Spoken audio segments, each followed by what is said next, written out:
Hey everyone, and welcome to Watkins Glen for the Fun 1 SCCA Regional. This is a non-points race for me, just a local SCCA Regional event that I wanted to attend because I absolutely love Watkins Glen. Not only the track, but the village and the lake area is one of my favorite places in the world. This event had two races, one on Saturday using the full Grand Prix course, and one on Sunday using the shorter NASCAR circuit that cuts out the boot section. Unfortunately, on Saturday's race, I hit a really hard bump on the first lap, which disconnected the power to my data logger and camera, so I didn't get any video. But it was a great race. I started fourth. I worked my way up to second in the first lap, and then I chased down the leader, and he and I battled through slower Formula V traffic, and I eventually won the race. But speaking of Formula Vs, there are almost 30 on track with us, and they're a lot slower.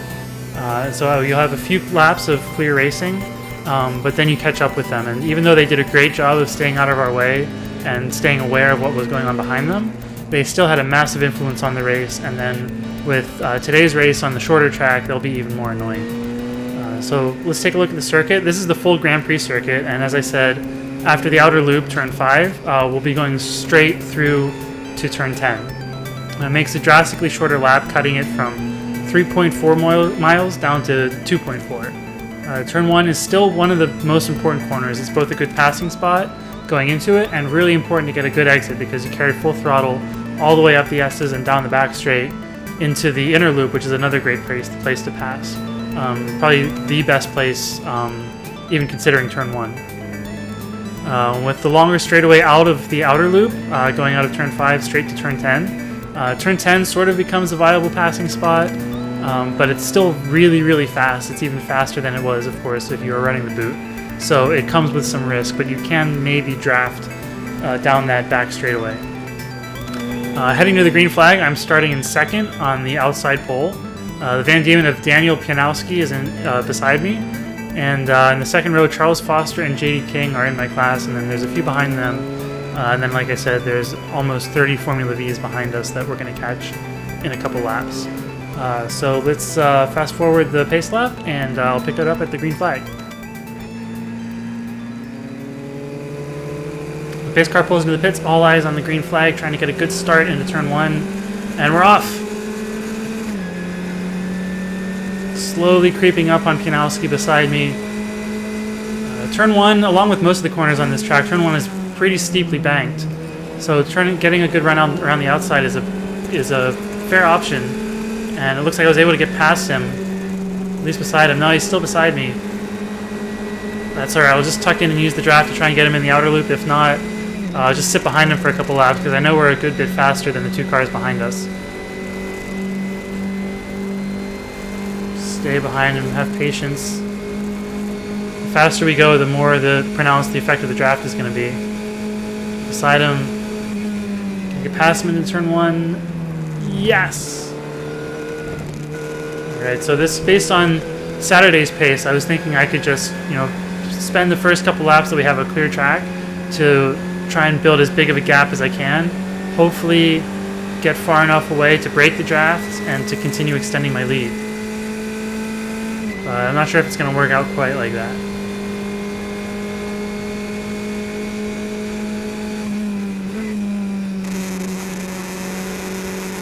Taking it nice and conservative the whole weekend. Just like this whole season, really, I've been very conservative, but this is an SCCA Regional. There are no championship points. There's no money. It's basically just a Sunday drive. I don't want to risk the car. I don't want to risk the engine. Don't want to risk facing a massive crash damage bill for no reason. So we're taking it super chill this weekend, but just enjoying a day out at a nice racetrack. But of course, you still have that competitive urge. You still want to win.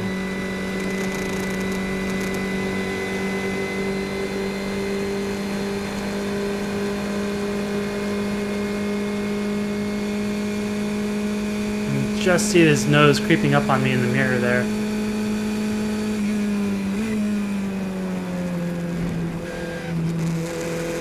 And one of the cool things about this weekend was that I actually had a power advantage over Daniel. For most of the season, I've been complaining about not having enough power, but like I mentioned in the last video, we got the engine rebuilt, had a pretty significant power upgrade, and this time we're actually able to pull on them in the back straight. So it's so nice to be on the other side of that problem, to actually have a power advantage.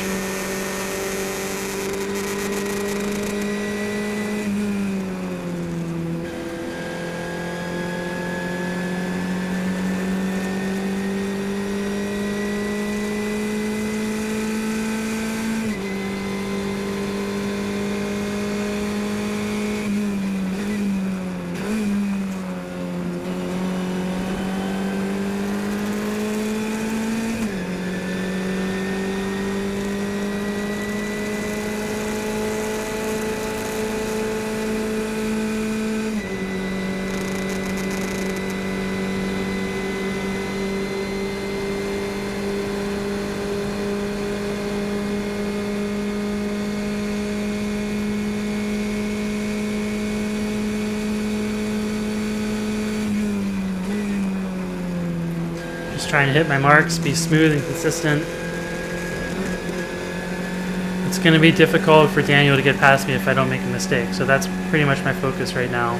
I know that those V's are out there somewhere and we're going to come up on them sooner rather than later.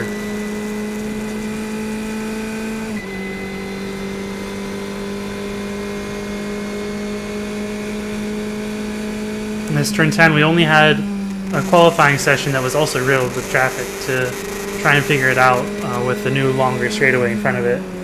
It does drastically change it.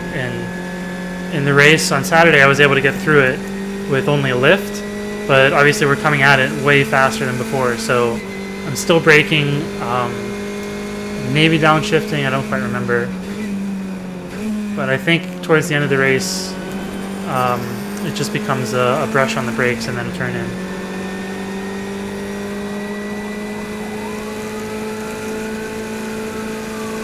The rest of the track is pretty much the same. The outer loop, you keep it a little bit tighter, of course, because you're not going down the hill all the way to the laces.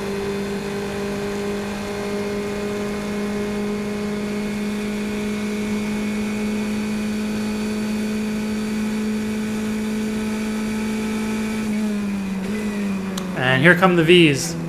There's the first straggler right there.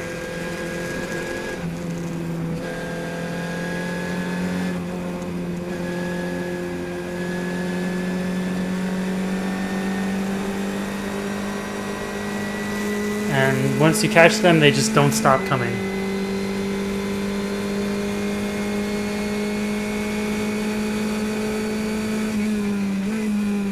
I don't want to dive to the apex so late in the corner, so I just get stuck behind him and kills all my momentum. And that gives Daniel behind me a good chance to catch up, and he sticks his nose down inside. It was an opportunistic move, but a good one.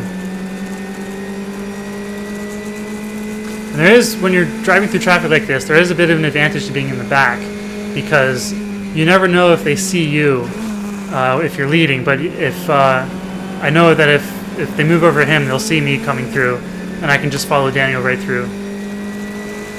Sometimes it doesn't quite work out like that, but generally I think when you're driving through a lot of traffic like this, being in second place has its advantages, for sure.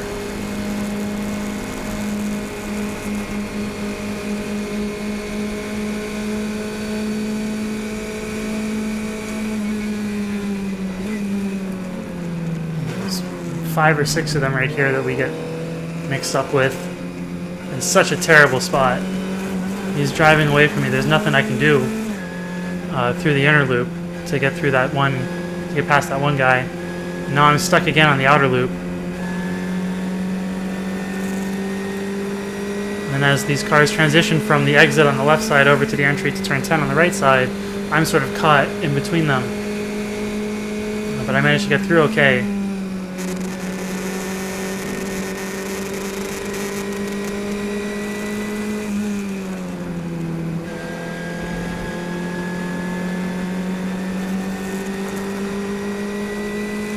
Trying to use the draft as much as I can. Even these slower cars are going to punch a hole through the air that I can take advantage of. Again, just at the worst spot. I just have to sit behind this car through turn 1 while Daniel drives away from me.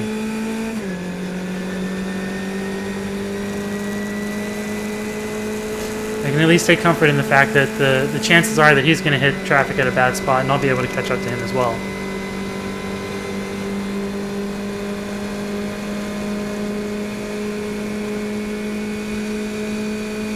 Again, tucking into his draft. Trying not to go too crazy and put either of us at too much risk by getting too close to them.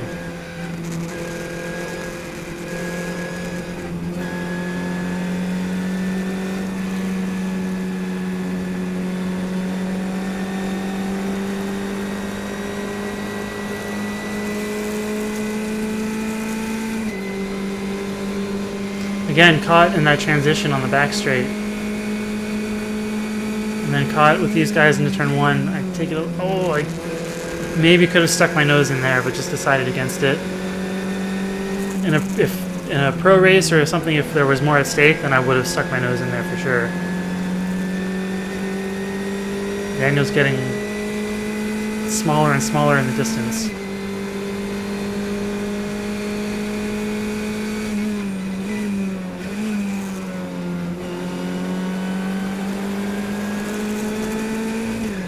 These races are timed at 25 minutes. The race yesterday was 12 laps, but of course that was a much longer circuit. Just have to go to half throttle there. Right now Daniel's doing a much better job of getting through traffic cleanly than I am.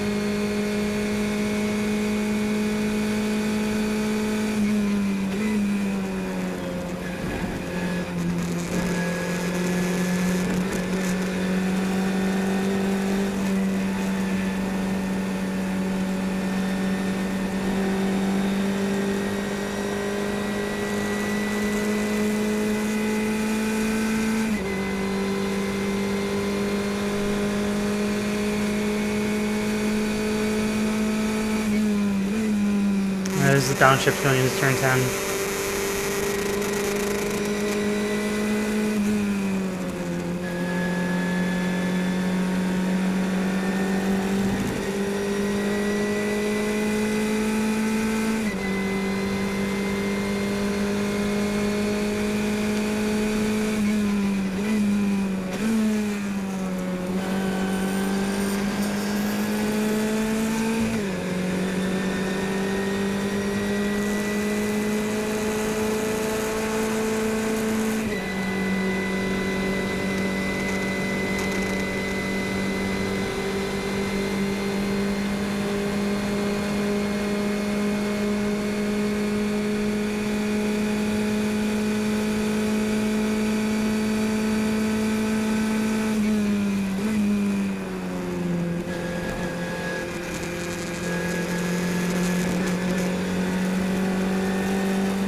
Always really uncomfortable overtaking cars in the S's, even if you are way faster than them.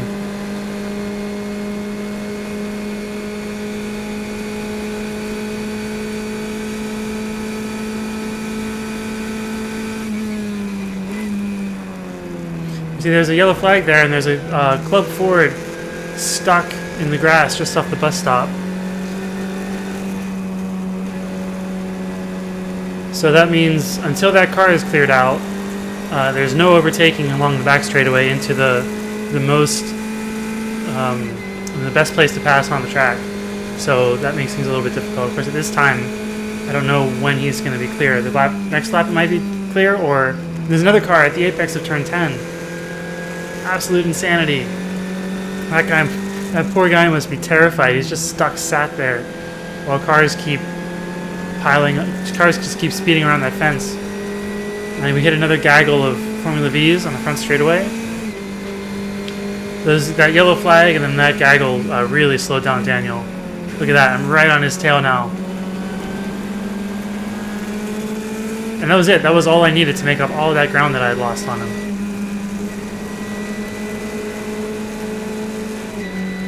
And then coming up here is the real problem of the later parts of this race. So that car that we saw stuck in the bus stop is still there. And there's a standing yellow right now, so we can't pass. I can't pass Daniel, and more importantly, he can't pass any of the Formula V's. So we're stuck here going at, see, they're at quarter throttle. It's just, I mean, it's ridiculous. And then we pass the incident, we can go racing again. So this happens for a couple laps. And he gets a much better jump than I do. And then there's this other guy, this poor guy that was stuck in turn 10 at the apex, right there in the fast corner. All these cars come flying around. And you can't see it very well in the video, but his suspension is broken. So we all know that they're either going to go full course yellow to drag him out because he can't get himself out of there, or what they might do is flag the race early. It's supposed to be a 25-minute race.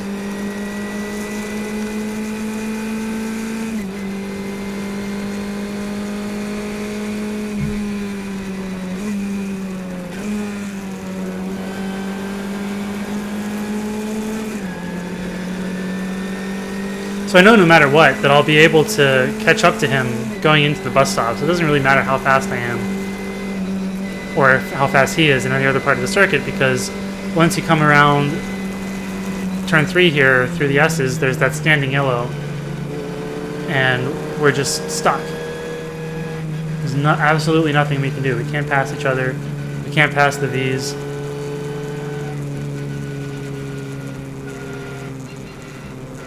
I think coming up here is when I realized that the only chance that I'm going to have to pass Daniel is if I get a jump on him coming out. See, I maybe could have taken him on the outside, on the other side of that V, but it would have been a little bit risky. And so now in my head, I saw the opportunity there. I think that's the only chance that I have to get past him. I'm trying to think of how I can't pass him here because there's the guy still at the apex of turn 10. I'm trying to think of how I can position myself through the chicane to get a jump on him. But coming around turn 11 right here, it ends up being the final corner of the race. They're throwing the checker early. So what was supposed to be a 25-minute race ended up being a 15-minute race. I think it was probably the right call. It would have taken them at least 10 minutes to clear up both of those cars. One of them they would have to bring the either the flatbed or the tow hook out, or the, what do you call it, the lift crane to take the guy off the track. So I'm not sure. I think we did 8 laps or so, but it was a short race. It was kind of annoying with all those V's.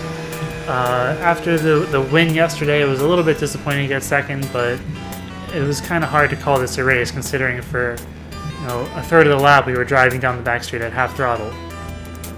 But in the times that we did have clear track, Daniel did a good job of staying out in front of me, so I probably would have finished second anyways.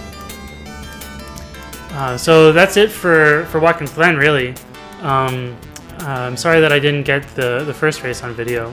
But immediately after this race weekend, we were up in Mont Tremblant for the last event of the SCCA Formula Tour 1600 Championship. And so I'll have the videos from that weekend shortly. And thanks for watching, everyone, and I'll see you later.